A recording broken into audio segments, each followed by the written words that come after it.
They said it was supposed to be the happiest night of the year. A toddler's birthday. Balloons pressed against the ceiling, streamers curled like candy, and the smell of chocolate frosting floating in the banquet hall. Parents were laughing, kids chasing each other, and somewhere in the middle of it all, a little girl wearing a tiny golden crown waited to blow out her candles. Nobody there knew that within the next few minutes, their world would collapse. The first sign came too quietly for anyone to recognize. A black SUV stopped across the street, headlights off, engine humming low like a growl in the dark. Inside, shadows moved. No one stepped out yet, but the energy changed, as if the night itself paused to breathe. Inside the hall, the birthday song began. Happy birthday to you. But the mother, standing behind the cake, holding her daughter, felt something. A chill. A shift in the air. She looked past the guests, past the tables, toward the front windows, and for a moment, she thought she saw silhouettes. She blinked. They were gone. The crowd didn't notice. Adults were recording on their phones, kids were giggling. Someone clapped loudly, echoing off the walls. It was a perfect family moment. Warm, glowing, safe. Until the doors swung open. Not dramatically, not kicked in, just opened. Slowly, deliberately. Two figures stepped inside, faces hidden under hoodies, hands tucked in pockets. They didn't speak, didn't look around. They simply observed the crowd as if searching for someone or something. A father near the entrance smiled awkwardly. Hey dudes, private event. He never finished the sentence. The first gunshot tore through the music like a lightning strike. People screamed, kids froze. The birthday cake toppled off the table. In seconds, the hall became chaos. Chairs flipping, balloons bursting under feet, parents grabbing their children and running blindly. Gunfire echoed, rapid and merciless, bouncing off the walls like thunder trapped in a box. One mother shielded her two kids under a table, whispering, "Don't move, don't breathe," even though she was shaking too badly to move herself. A teenager crawled across the floor, trying to reach his younger brother, who was crying behind a stack of chairs. Every shot made him flinch, but he didn't stop. He couldn't.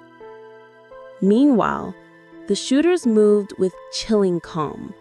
No panic, no confusion. They knew exactly where they were going. This wasn't random. This was targeted. A man near the back door grabbed his phone, trying to call 911, but one of the shooters spotted him. The man dove behind a pillar as bullets shattered the exit sign above him. Somewhere in the madness, a child screamed out a single word, "Daddy!" But her father didn't answer. The hall lights flickered, the music, still playing from someone's forgotten phone, slowed into a warped, eerie echo, as if the world itself was breaking. People hid behind cake tables, overturned gift boxes, anything that seemed like protection. But when fear takes over, even the balloon or a plastic chair feels like a shield. And then, suddenly, the gunfire stopped. Complete silence. The kind that hits harder than the bullets ever could. Everyone held their breath.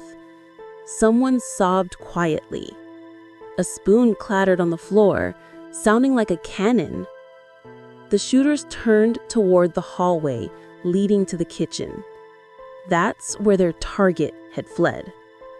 A young man, early 20s, covered in blood, not all of it his. He stumbled, limping, trying to escape through the back. He kept whispering, "They found me, they found me," as if he knew this night was coming.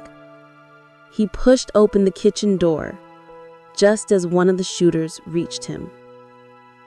The scream that followed was so sharp, so raw, that even those hiding in silence felt it stab through their hearts.